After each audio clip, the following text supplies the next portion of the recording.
Hello and welcome back to Learn the Bible in a Year for April 4th, 2026. Today is National Picky Eaters Day. Yes, today is a holiday all dedicated to my third son, Hudson, who is so picky he doesn't eat any food. Now you might be wondering to yourself, how's your child alive if he never eats any food? And the answer is, I don't know. He doesn't ever eat. He doesn't like anything. It's insane.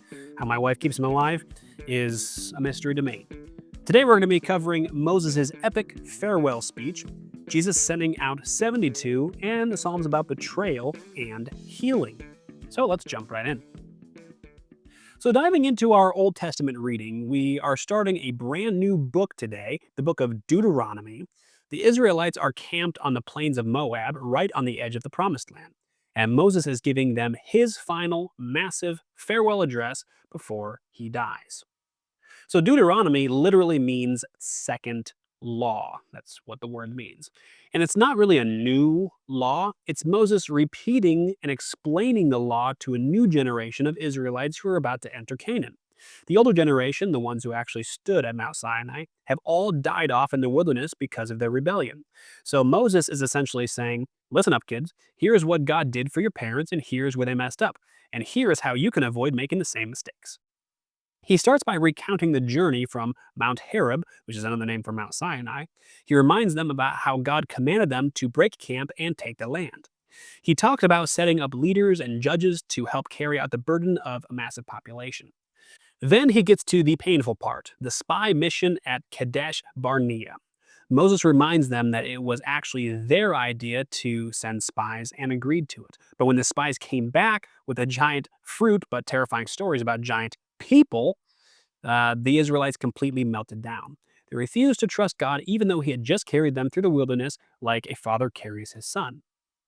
Now, a question you might have here is, why is Moses bringing up this old baggage right before they go into battle?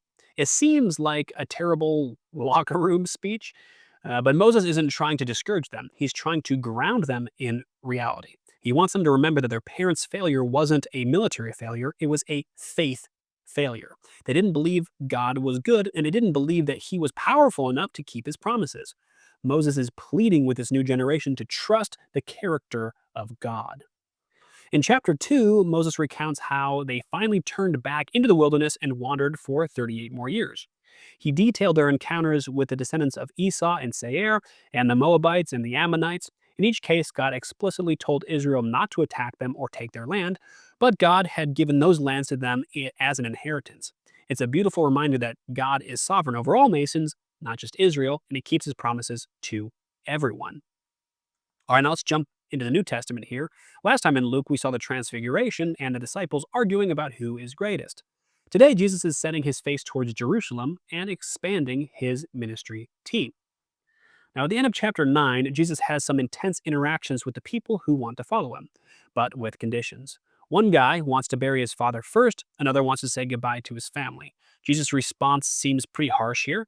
He says, let the dead bury their own dead, and no one who puts his hand on a plow and looks back is fit for the kingdom of God. Jesus is making it crystal clear here that to follow him requires absolute, unconditional priority. This is not a side hustle, it's a complete surrender of your life. Then in chapter 10, Jesus points to 72 others and sends them out two by two ahead of him. He tells them, the harvest is plentiful, but the laborers are few. Now, the Greek word here for harvest is the word therismos. It's a word that carries a lot of weight.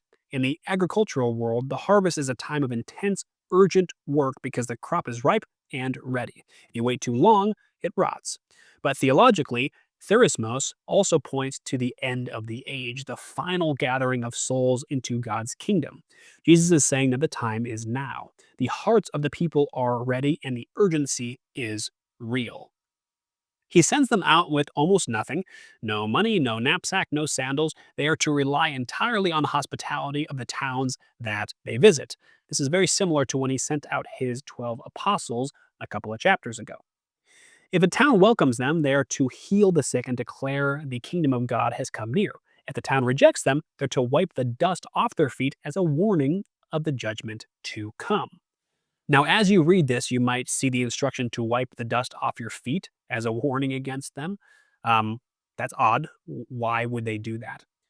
Well, the reason why you do that is because there was a practice that the Israelites did when leaving towns that were Gentile towns. When you leave a Gentile town, as you left, you would wipe the dust off of your feet so that you did not bring unholy ground to holy ground, meaning God's promised land.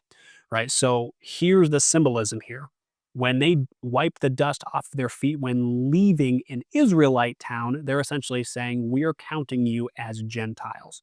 We're counting you as people who do not believe in Yahweh God. So having somebody like this wipe his feet off when leaving your town is a big deal. All right, and finally, we read Psalms chapter 41, verses 1 through 6, and it goes a little bit like this.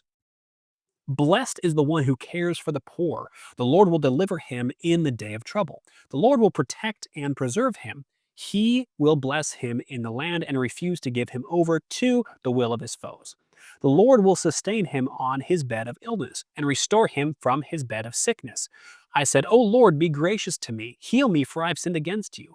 My enemies say with malice, when will he die and be forgotten? My visitor speaks falsehood. He gathers slander in his heart. He goes out and spreads it abroad. Alrighty, this show has been brought to you by Good Leads. Good Leads, full disclosure, is a company that I own and operate. And what we do is we provide outbound leads to medium-sized B2C businesses. Good Leads is dedicated to helping businesses maximize their business revenue while decreasing their marketing costs. To find out more, click the link in the show notes to see if your business qualifies. This show's also been brought to you by Covenant Security Equipment, which is a Christian-owned company that sells everything home and business security. Things like safety windows, doors, walls, safes, you name it. To find out more, go to covenantsecurityequipment.com. All right, what was your main takeaway from today's reading? My main takeaway, I think, was just the way that Deuteronomy started. When we started a brand new book today, and it would be very easy to just make the assumptions that all of these, Israelites understand, the consequences of the past and what they should do moving forward. But Moses, as a wise leader, does not make that assumption.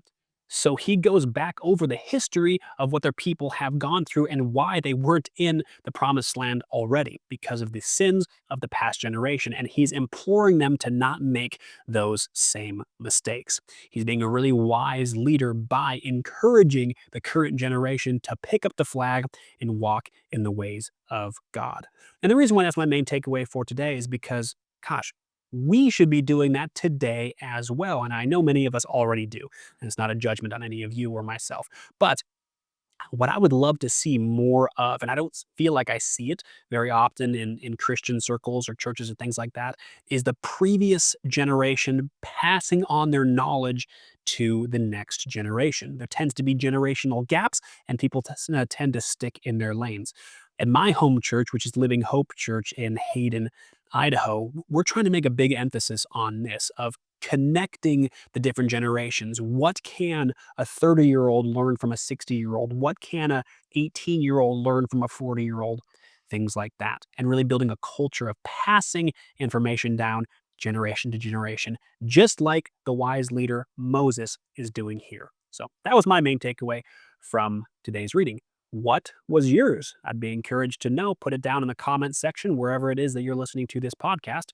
And that is the end of the episode for today. And I will see all of you cool cats again here tomorrow.